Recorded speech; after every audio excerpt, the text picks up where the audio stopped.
jusqu'après au Maghreb. Bien sûr, non sans crise. Une minorité, dans le monde pré-démocratique, une minorité n'a pas les mêmes droits que la majorité. On est avant la démocratie. Mais somme toute, les croisades, elles n'étaient pas musulmanes. Et Auschwitz, contrairement à ce que dit Netanyahou dans cette intervention scandaleuse, n'est pas une invention arabe, elle est du cœur de l'Europe la plus développée, de cette civilisation judéo-chrétienne face aux barbares qui ont protégé les Juifs pendant des centaines et des centaines d'années. Ça aussi, c'est un problème, un défi que nous avons en Israël. Réapprendre, mais je crois en France aussi, remettre les pendules à l'heure dans l'enseignement de l'histoire. L'histoire très concrète et pas lointaine.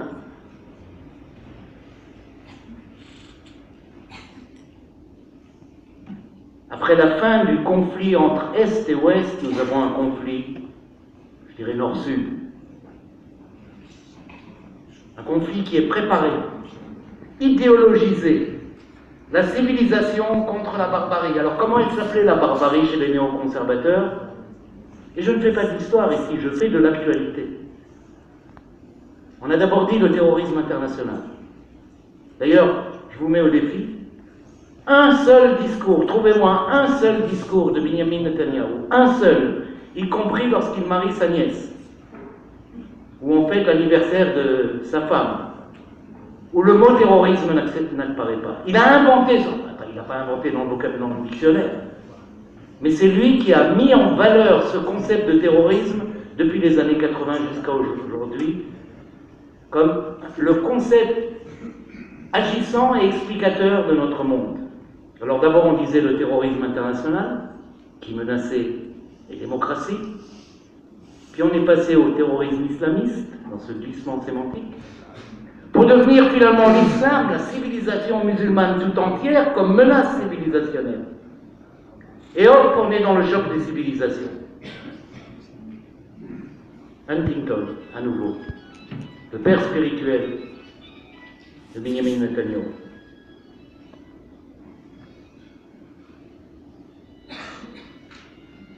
Mais il n'y a pas de guerre unilatérale.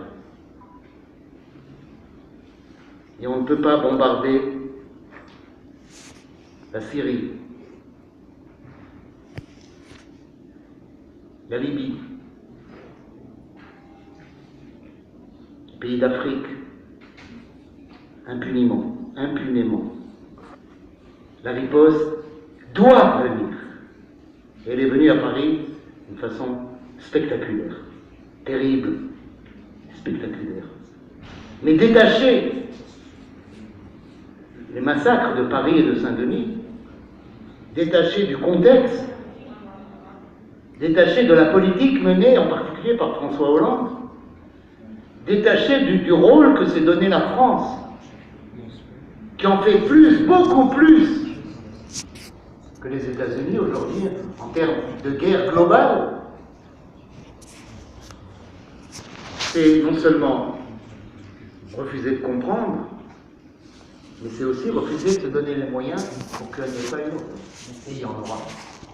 Et il y en aura. On est dans la guerre. Mais c'est pas parce que François Hollande a déclaré qu'on est dans la guerre.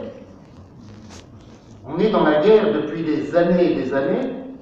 La seule chose qui a changé, c'est que alors que les Américains font un premier bilan de leurs échecs dans cette guerre, du prix que ça leur a coûté, et donc un certain désengagement militaire après la déroute en Irak, après la déroute ou l'échec en Afghanistan, après l'écroulement des États constitués dans cette région, la Syrie, l'Irak, les Américains disent « pousse, on va réfléchir ». Et réfléchir, ça veut dire on va sous-traiter ces guerres, on va plus s'impliquer directement, on va moins s'impliquer directement. Et c'est là que les Français disent « ah non, alors on est là, nous ». Eh bien, demandez à Obama quel en est le prix. Et essayez de ne pas avoir à payer jusqu'au bout, et de s'arrêter avant.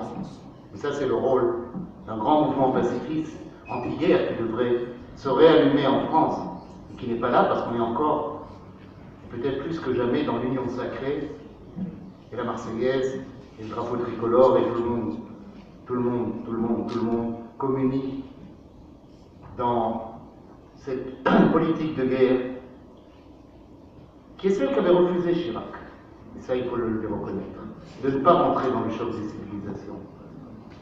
C'était encore un moment où les dirigeants français, et ce n'est pas que Chirac,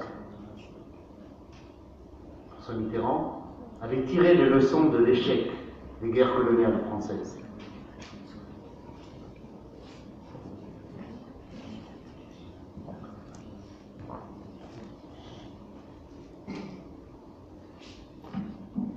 Il n'y a pas de guerre unilatérale. Ce qu'on appelle le terrorisme, et je dis toujours ce qu'on appelle le terrorisme, il y a des actes terroristes, ça c'est clair, mais le terrorisme, je le mets toujours entre guillemets, ce qu'on appelle le terrorisme, c'est toujours une riposte. Une mauvaise riposte, dans la plupart des cas, parfois une riposte dont les moyens sont inacceptables, mais c'est une riposte. Une riposte dans une guerre qui est imposée, qui est voulue.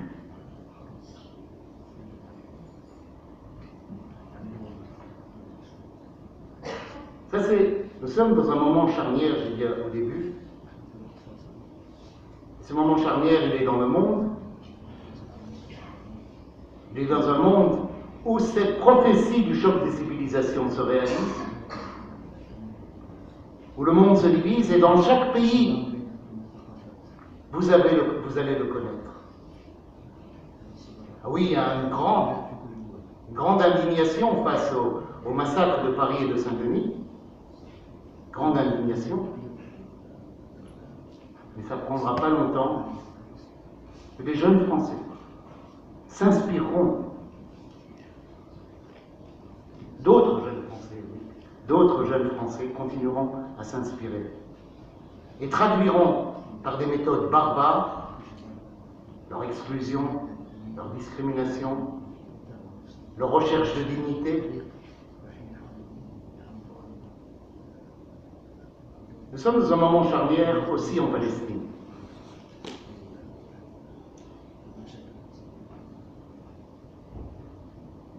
Pendant plus d'une décennie,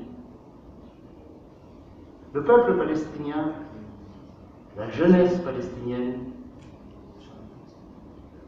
ont laissé le président Mahmoud Abbas mener sa politique, on a appelé celle du processus de paix. Même ceux qui étaient sceptiques, comme notre ami ici, comme le Hamas, n'ont pas mis de bâton dans les roues de Mahmoud Abbas en disant « on ne croit pas que ça va marcher ». Mais peut-être, essaye, on ne te dérangera pas. Il a eu les coudées franches pour mener pendant 10 ans une politique stérile, pour attendre dans l'antichambre, de l'antichambre, de l'antichambre, d'éventuelles négociations. Pour faire compromis après compromis, concession après concession. Face à un gouvernement, il suffisait à Mahmoud Abbas de donner un coup de téléphone au Centre d'information alternative, il a beaucoup d'autres aussi, qui lui aurait dit, mais c'est un gouvernement qui le dit ouvertement tous les jours, à la radio, à la télévision, au Parlement, on n'a rien l'intention de lâcher, il n'y a rien à négocier. Causer, si vous voulez, on n'a pas tellement de temps, mais on trouvera le moment de parler. Et des parlottes, il y en a eu, des centaines et des centaines d'heures de rencontres, de négociations, jamais. Parce qu'il n'y a aucune volonté israélienne. Aucune volonté. Clairement, depuis qu'on a ce gouvernement d'extrême droite au pouvoir, et il est là depuis longtemps maintenant, c'est pas une petite parenthèse, c'est l'image et la réalité de la politique, de la classe politique au pouvoir en Israël. Elle le dit, on n'a rien à dire. Et elle dit aujourd'hui, on n'a pas le temps. On a d'autres choses à faire et on va voir tout de suite ce qu'ils ont à faire. Je pense que, et Mahmoud Abbas l'a dit dans son discours aux Nations Unies, c'est fini. Alors est-ce que c'est fini pour Mahmoud Abbas? Je ne suis pas sûr. Mais enfin, il a été obligé de répondre à son opinion publique en disant je prends acte qu'après 10 ans, rien n'a bougé. Rien n'a avancé. Au contraire, ce qui a avancé, c'est la colonisation. Ce qui a avancé, c'est progressivement les frontières israéliennes vers l'Est. Ce qui a avancé, c'est le projet Israël. On a parlé du plan Allon. Oui, le projet depuis 1967. On l'appelle le plan Allon. Originellement, c'est ça son vrai nom. Le plan Sharon, parce que c'est celui qui en a été le bulldozer. Et ce plan, il est là. Ce n'est pas une décision gouvernementale, c'est tout un État, une façon d'être d'Israël. C'est pas, il y a Israël et des colonies. Il y a la continuation d'une nouvelle phase de l'extension de la création d'Israël. Je ne citerai qu'une phrase de Sharon lorsqu'il dit la guerre de 1948 n'est pas encore terminée. C'est-à-dire, en hébreu, c'est la guerre de constitution d'Israël, la guerre de création. Israël n'est pas encore créé. Nous sommes encore dans un processus de création de nos États. Et j'ajoute une deuxième phrase, Israël n'a pas et ne doit pas définir de frontières pour les 50 ans à venir. À savoir, on est encore dans le processus constitutif. Et donc, c'est pas qu'on ne veut pas faire la paix avec les Palestiniens. On n'existe pas. C'est les Palestiniens qui n'ont pas encore le partenaire. Et ça, c'est la différence. Une petite parenthèse. Je crois qu'à Oslo, le choix de Yitzhak Rabin était différent. Il a été très court, c'est une minuscule parenthèse. Mais Yitzhak Rabin a cru qu'Israël était suffisamment fort et qu'Israël était constitué. Maintenant, il s'agissait de définir une frontière et de créer des relations plus ou moins amicales avec ceux qui se trouvent à côté de nous. Ça a duré exactement 4 mois. Et ça s'est terminé par 3 balles de revolver. C'était fini. Ni avant, ni après. Et on continue. On a fermé la parenthèse il y a exactement 20 ans, cette parenthèse. C'est terminé. Et on continue comme avant. Un accident de parcours, Rabin, je pense.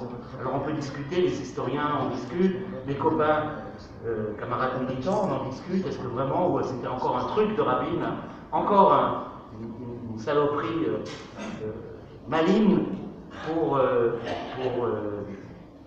endormir les Palestiniens ou endormir l'opinion publique? Je pense que c'est devenu un sujet d'historien plutôt. Puisque ça a été tellement court qu'on peut même pas en parler.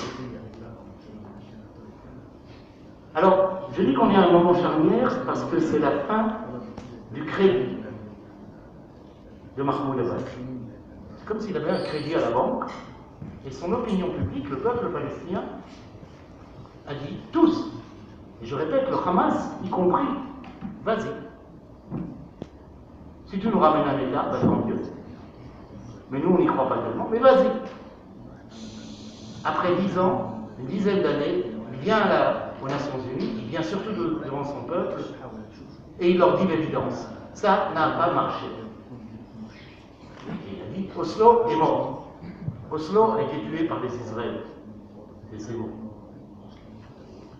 Ça, c'est la première chose. C'est que le crédit donné au président Abbas et à sa politique et à sa diplomatie qui est épuisée. Et à ce moment précis, nous avons un gouvernement qui décide une longue série de provocations en termes de colonisation, en termes de nouvelles lois, en termes d'attaques contre la minorité, d'attaques terribles, de lois liberticides contre la minorité palestinienne en Israël même, les citoyens israéliens, les Arabes israéliens, comme certains les appellent, un ensemble de provocations, avec au cœur de ces provocations ce qui est au cœur de tout Palestinien, qu'il soit musulman ou chrétien, ce qui est au cœur de tous les Arabes du monde, ce qui est au cœur de tous les musulmans du monde, et ça fait pas mal de monde, la mosquée d'Al-Aqsa. Ça, c'était le pas de trop. Et ce qui est triste, alors triste pour moi en tant que citoyen israélien, c'est de savoir que ce n'est pas ce qu'ils voulaient. que Benjamin Netanyahu est trop intelligent pour remettre en question ce qu'on appelait le statu quo sur l'esplanade des mosquées, statu quo qui a été négocié avec la Jordanie dès 1967, dès les premières semaines après l'occupation, et qui a plus ou moins tenu sur les moments de présence, sur les moments d'entrée des touristes, des musulmans, des juifs, sur l'absence que les juifs n'ont pas le droit de prier à cet endroit, ils ont le droit de se trouver à certains moments, à certains endroits. Et ça a plus ou moins marché pendant 40 ans. Voilà que Benjamin Netanyahu décide de changer le statu quo, même pas. Se plie, et là c'est plus le stratège Benjamin Netanyahu, ce n'est plus le politicien Benjamin Netanyahu, c'est le petit politicard de la 4e République. Le petit politicard qui a peur de la concurrence d'un autre parti d'extrême droite dans son gouvernement, le parti de Naftali Bennett, et qui sait que s'il lui dit non, tu n'iras pas là-bas, alors que lui-même pense que c'est de la folie, il va perdre les voix. Au profit de Bennett qui dira Netanyahou est un peureux, Netanyahou veut diviser Jérusalem, dira de Netanyahou ce que Netanyahou dit de ses opposants du centre-gauche. Et donc, par lâcheté et par petite politicarderie, Benjamin Netanyahou laisse cette parade de quelques ministres et députés de son propre gouvernement aller parader donc sur l'esplanade des mosquées. Ce qui évidemment entraîne une réaction de jeunes Palestiniens qui viennent protéger leur site sacré, je dirais même au-delà du sacré religieux. C'est un sacré derrière lequel se reconnaissent, je l'ai dit, l'ensemble de la nation arabe, au-delà de l'ensemble des musulmans. Chaque citoyen palestinien chrétien porte El-Aqsa dans son cœur, c'est le symbole de son existence nationale. Donc, laisse ces imbéciles parader sur l'esplanade des mosquées, provoque une réaction, envoie les policiers qui, avec leurs lourds sabots, mais dans le vrai sens du terme, vont souiller la mosquée El-Aqsa, qu'on ne s'étonne pas qu'on a mis là en branle une guerre des religions. J'espère que non, parce qu'il n'y a rien de plus terrible que ça. En tous les cas, on a cassé quelque chose. Le roi de Jordanie, d'ailleurs, a mis en garde les Israéliens, surtout pas ça. Et le roi de Jordanie n'est pas un grand ennemi d'Israël, c'est un euphémisme. Il existe grâce à Israël, et dans son pouvoir est protégé par Israël, et il y a une alliance stratégique, militaire, des renseignements entre la Jordanie et ses deux frères. Le roi de Jordanie a supplié Netanyahou, ne fais pas cette bêtise, parce que cette bêtise peut nous coûter à nous tous très très cher. Alors je ne dis pas que le phénomène Daesh dans notre région, mais aussi, aussi même en Europe, est le résultat de la politique de Netanyahou, mais certainement la politique de Netanyahou met de l'huile sur le feu qui allume ce phénomène. Ça c'est clair. Et même si on a très peu parlé de Palestine ces derniers jours, dans les descriptions de ce qui motive Daesh, de ce qui motive le soutien à Daesh, de ce qui motive les opérations terroristes, il ne faut pas se faire d'illusions. La Palestine est un élément important de leur identité, de leur combat, quand ils le disent ou quand ils ne le disent pas. Alors donc, si on veut comprendre la situation actuellement en Palestine, à mon avis, elle est à cette rencontre entre l'épuisement du crédit donné à Mahmoud Abbas pour mener sa politique de processus de paix négocié avec Israël, d'une part, et une longue série de provocations avec El-Aqsa au centre de ces provocations par le gouvernement israélien. La conjoncture de ces deux moments est explosive. Alors, on pose la question, on me l'a posée encore quelques heures pour une radio, là, une radio locale. Est-ce que c'est une troisième intifada? Est-ce qu'on est au début d'une troisième intifada? Alors moi, on ne m'a pas encore convaincu qu'il y ait une deuxième. On me demande s'il y a une troisième. Je pense que c'est très journalistique comme question. Comme s'il y avait une pièce de théâtre, et un premier acte, deuxième acte, troisième acte. Je sais ce qu'était l'intifada, oui. Un formidable, immense soulèvement populaire.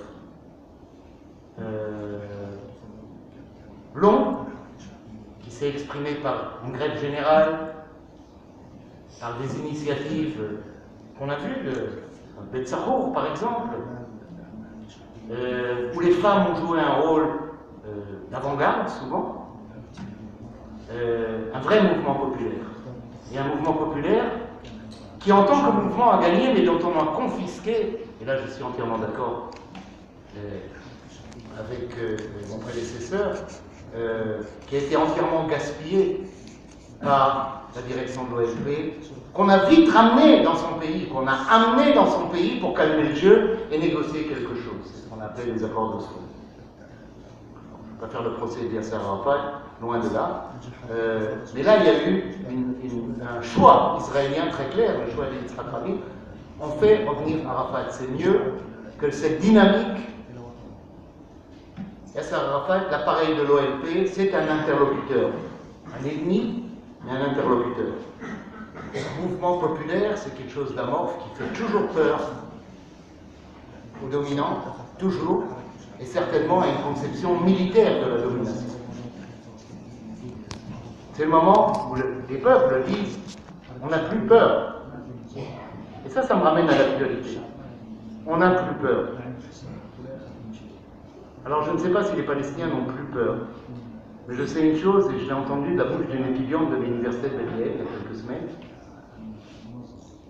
alors qu'il y avait ces attaques à l'arme blanche en Israël, liées à Jérusalem.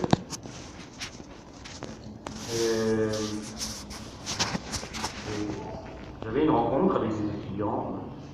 Je voulais entendre quelles sont les réactions d'Israël, mais moi je voulais aussi entendre comment ils ressentent la situation actuelle. Et une des étudiantes, ostensiblement une chrétienne, qui avait un grand crucifix, jeune femme, très jeune, 21, 22 ans, intelligente, très intelligente, et elle me dit deux choses. Elle dit d'abord, si j'avais le courage, je ferais la même chose. Je suis une peureuse. La même chose que ces jeunes qui attaquent à l'arme blanche. Les objectifs, en général, pas civils. C'est la minorité. Dans la plupart des cas, c'est des soldats, des colons, ou des gens qu'ils identifient comme colons.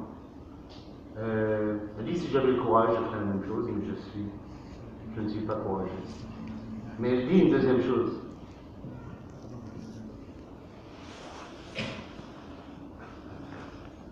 Ces opérations ont fait passer la peur de notre camp à votre camp des Israéliens. Pour la première fois depuis longtemps, vous avez peur. Alors c'est pas vrai que c'est pour la première fois. À l'époque des bombardements de représailles de Gaza sur certaines villes israéliennes, il y a eu la peur en Israël. C'est une chose intéressante à laquelle on ne réfléchit pas toujours, on ne pense pas toujours, mais qui est banale. C'est les puissants qui ont peur. Le faible, celui qui subit, et c'est dans les relations sociales, dans les relations politiques, dans les relations coloniales, celui qui subit développe une accoutumance, développe du courage, la résilience, la capacité de vivre avec, sinon il meurt. Le luxe des puissants, c'est de ne pas avoir peur. Mais si on leur fait peur, ils ont vraiment peur. Et regardez les rues de Tel Aviv. Alors là, ça s'est un peu amélioré. Les rues de Tel Aviv, après quelques opérations, pas beaucoup, une quinzaine d'opérations en arme blanche, ou plus le soir, vide, la rue Dizengoff, qui est, je ne sais pas, la grande rue qui vit 24 heures par jour avec les terrasses, les cafés, les restaurants, les magasins, déserté le soir. Le centre commercial Mamida qui relie la porte de Jaffa au centre-ville de Jérusalem-Ouest, qui est toujours plein de gens qui ont beaucoup d'argent parce que c'est chicos. Je parlais en vieille ville, et je revenais par le centre Mamila, les magasins étaient fermés, il n'y avait que des vigiles. Il n'y avait ni acheteurs ni vendeurs. Oui, la peur a changé de camp. Et la peur change de camp à cause d'une dizaine ou quinzaine d'opérations totalement individuelles, non planifiées, non revendiquées et non envoyées ou commanditées par une organisation, mais simplement un adolescent, et parfois un très jeune adolescent. Ma compagne est avocate et défend ceux qu'on appelle les attaquants au couteau. Un à 13 ans, un à 14 ans, très très jeune, qui se lève le matin sans avoir forcément, certainement sans qu'on l'aurait vu, ni à la maison, ni quelconque organisation politique, prennent un tournevis ou un couteau de cuisine et attaquent le premier symbole israélien venu. Et ce qui est intéressant, aujourd'hui, il y a partout des caméras de surveillance. Alors, il y en a beaucoup chez vous, il y en a encore plus chez nous. Ce qui fait que on a tout finalement. Après, lorsque ces jeunes sont arrêtés, ceux qui ne sont pas liquidés, parce que l'ordre de Netanyahou, c'est tirez, armez-vous. Il a appelé les citoyens israéliens à s'armer et servez-vous de vos armes pour tuer. C'est les mots de Netanyahou. C'est pas neutraliser. Une attaque, essaie de neutraliser celui qui t'attaque, ça je comprends. Non, non, là c'est une politique d'assassinat qui a provoqué déjà, comme c'était évident dès le départ, toute une série de bavures.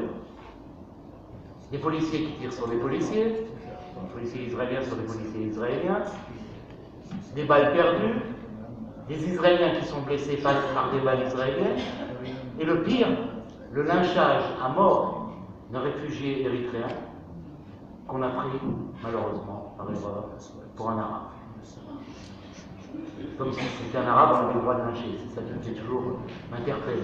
Et si ça avait été un arabe, on avait le droit de le faire. Mais l'argument développé dans les médias israéliens, ah, oups, on s'est trompé, on croyait que c'était un arabe. Lynchage à mort. Ça, c'est l'atmosphère aujourd'hui en Israël. Celle d'une violence qu'on n'a pas connue, d'une violence israélienne, d'une atmosphère de violence, d'un racisme qui s'est complètement, alors ça c'est pas simplement les dernières semaines ou les derniers mois, c'est un processus que nous vivons depuis des années maintenant, d'un racisme qui s'est complètement lâché, qui est dans le discours officiel, qui est dans les lois, qui est dans la politique officielle et qui est dans la rue. Et lorsqu'il y a cette liberté du discours raciste, il y a forcément une porte ouverte à une violence citoyenne, pas simplement d'État, mais citoyenne. C'est la première fois, ces dernières années, j'ai des amis français, peut-être même ici à Grenoble, qui ont réagi assez mal à un article que j'écrivais il y a 2 ou 3 ans, et dont le titre était « J'ai peur ». Et pas mal de mes bons amis, de mes camarades, spécialement en France, ou uniquement en France en fait, m'ont envoyé des messages par email, etc., voire même par téléphone. Fais pas ta chochotte, quoi. Oh, j'ai peur. À quoi tu joues? Eh ben, c'était pas, chez nous on dit une pause. C'était pas du théâtre. Et j'ai peur. Une manifestation, ça veut dire on se fait casser la gueule. Alors, j'ai passé l'âge où j'aimais recevoir des coups. Puis un moment, j'ai fait comme ça, ou en tous les cas, j'assumais pleinement. J'ai surtout peur lorsque je vois mes enfants, voire mes petits-enfants dans ces manifestations, et elles sont dangereuses. Leur attraper des coups, mais demain, qui dit qu'il n'y aura pas encore une fois une grenade, on a déjà connu ça. Qui dit qu'il n'y aura pas de lynchage, comme on a connu dans une des manifestations de Tel Aviv, où on a dû fuir et se réfugier parce que des groupes fascistes, des petits groupes, pas grands, couraient après les manifestants jusqu'à leur appartement. Quand on a eu des visites musclées, alors il n'y a pas encore une victime, mais des visites musclées dans des organisations des droits de l'homme, très modérées, pas le centre d'information alternative, B'Tselem, qui reçoit un commando musclé qui dit on sait où vous êtes, on est là, on ne vous touche pas, mais c'est un avertissement. Une organisation dont tout le travail c'est d'informer sur le déni des droits de l'homme dans les territoires occupés.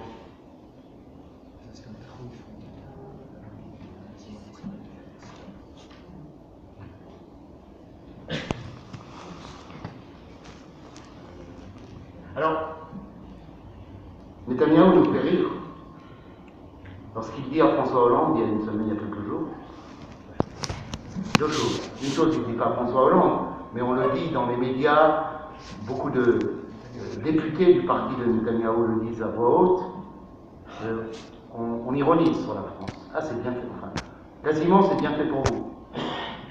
Vous nous avez critiqué, la France est toujours perçue comme le pays, ce qui est plus vrai avec François Hollande. C'est le pays qui critique Israël, le pays qui propose une autre politique. Ça a été le cas depuis De Gaulle, en passant par Mitterrand, Chirac. On n'aime pas la France.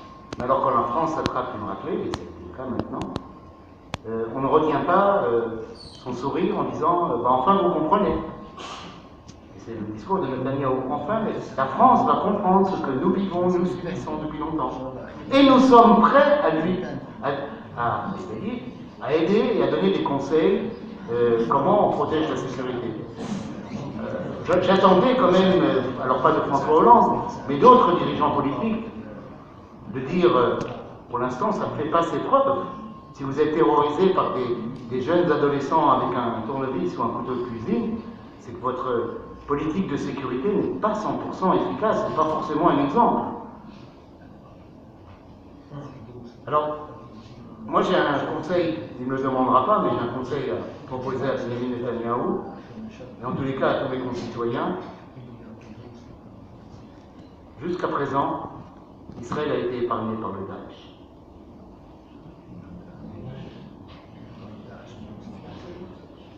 Mais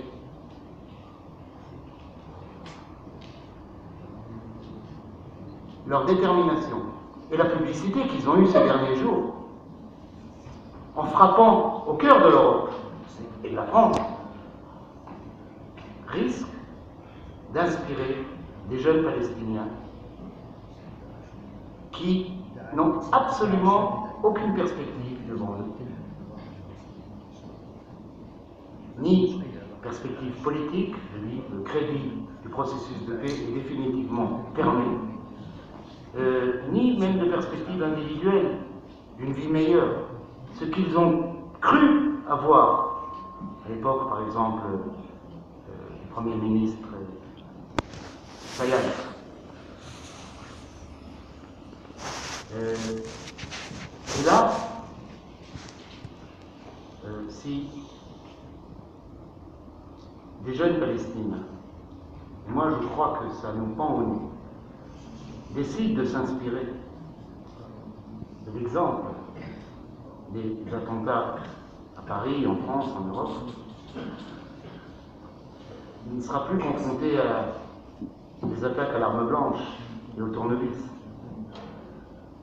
Il sera confronté à une horreur, un retour à l'époque où on n'osait pas rentrer dans les supermarchés, ou rentrer dans un bus, où la consigne, je me souviens, la consigne à ma fille, c'était pas de supermarché, tu rentres pas dans un bus, on lui donne toujours quelques shekels si tu es loin, prends un taxi, ne traverse jamais le marché, parce que tous ces endroits, ça fait, ça saute. C'est pas une invention, on a vécu ça. Ça nous pend au nez.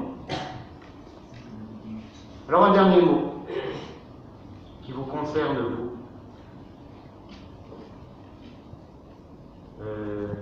Vous avez un rôle à jouer.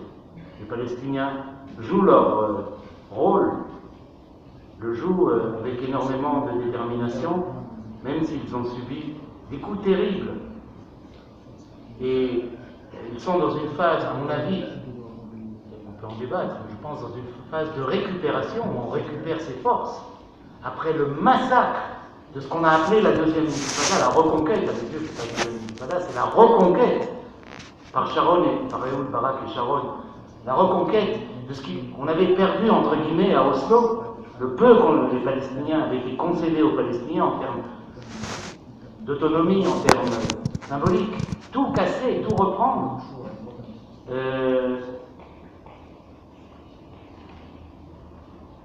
Et je pense aussi, ça j'ai oublié de le dire, que ces jeunes qui prennent un couteau de cuisine, c'est la réponse qu'ils donnent à la génération de leurs parents qui est encore dans une phase de récupération, à mes yeux, dans une phase de résilience, de se reconstruire avant de passer à l'offensive. Mais les jeunes n'attendent plus, ils passent à l'offensive, motivés par une seule chose, non pas par l'efficacité politique ou militaire,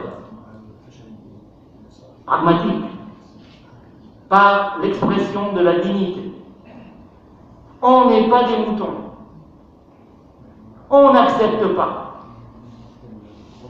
On dit non. C'est ça ce que le couteau vient dire. On dit qu'on est là et on est là sur nos jambes. Et on est prêt à mourir pour ça. Parce qu'ils ont vite appris que c'était ça le prix à payer. Même si tu as 13 ans. Même si tu es neutralisé. Alors votre tâche à vous, ça se décline, je le dis et je le répète, depuis maintenant 10 ans, en 3 lettres, B, D et S. Votre tâche, c'est de vous investir, tous, ensemble et chacun, dans son syndicat, parti politique, quartier, sa famille, avec ses enfants, dans cet appel général. Le BDS n'est pas une action, c'est une ligne stratégique, c'est un mouvement dans le sens, quelque chose qui est en motion, pas un mouvement dans le sens de structure. BDS. S'il y avait S, on n'aurait besoin ni de B ni de D. Dans BDS, ce qui est au cœur, c'est le S, mais c'est ce qui est le plus faible.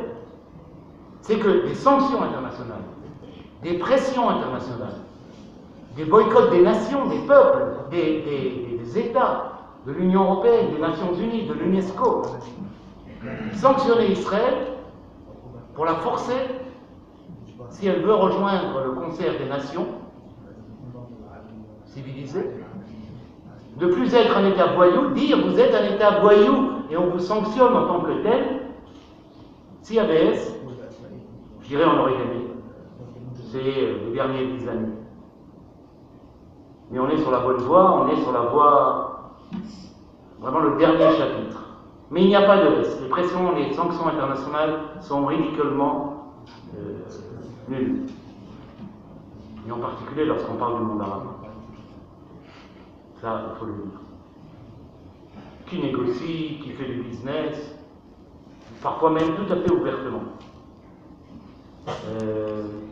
Parce qu'il n'y a pas de sanctions internationales, c'est à la communauté internationale, à la société civile internationale, aux citoyens, aux syndicats, aux partis politiques, aux mouvements associatifs, aux groupes de citoyens, aux municipalités. Je disais à un maire de votre région, oui, prenez des initiatives de sanctions, de boycott par rapport à Israël.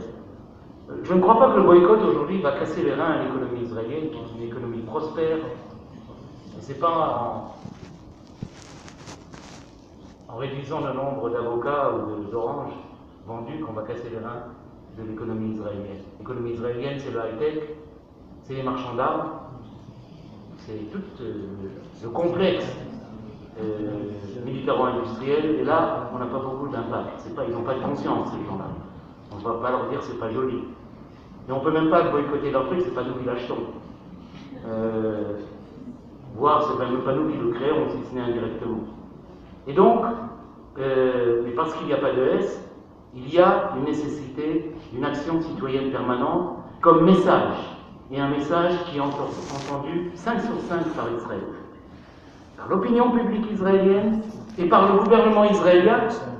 Pour preuve, et je termine là-dessus, le discours de Netanyahou aux Nations Unies, je parlais du discours de Mahmoud Abbas, Netanyahou a aussi parlé aux Nations Unies. Et il a dit, tout d'un coup, il a dit, s'il y a une chose vraiment, à laquelle on est indifférent, c'est BDS. Et il y consacre 6 minutes dans un discours aux Nations Unies. 6 minutes pour dire à quel point c'est pas important, à quel point ça n'a aucun impact et on s'en moque. Eh bien, personne ne s'en moque aujourd'hui en Israël. Que ce soit le monde universitaire, artistique, mais aussi économique. Et on est passé à la phase du boycott militant sur les oranges dans les supermarchés, sur les avocats. Un moment où Orange envisage, fait marche arrière sous la pression de François Hollande, mais envisage de couper ses relations avec Orange. Ça, c'est plus simplement des militants qui n'achètent plus des avocats israéliens. On est arrivé à un moment où la compagnie des eaux hollandaise, la compagnie qui est maintenant privatisée, mais je dirais la compagnie nationale des eaux hollandaises, a rompu son contrat avec la compagnie des eaux israélienne et ne se cache pas derrière des questions d'ordre commercial. Elle le dit parce que la compagnie des eaux israélienne pille l'eau des Palestiniens. Oui, on a fait d'immenses pas en avant avec cette campagne.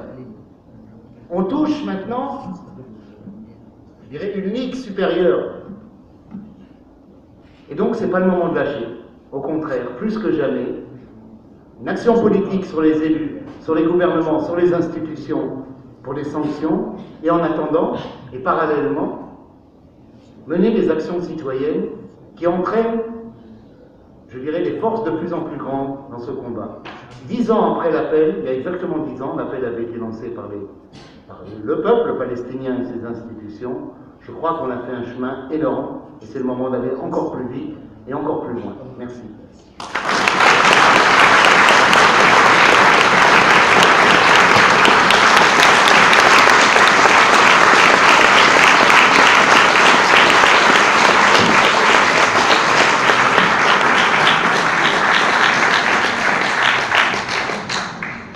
On va prendre une série de questions dans la salle pour le débat.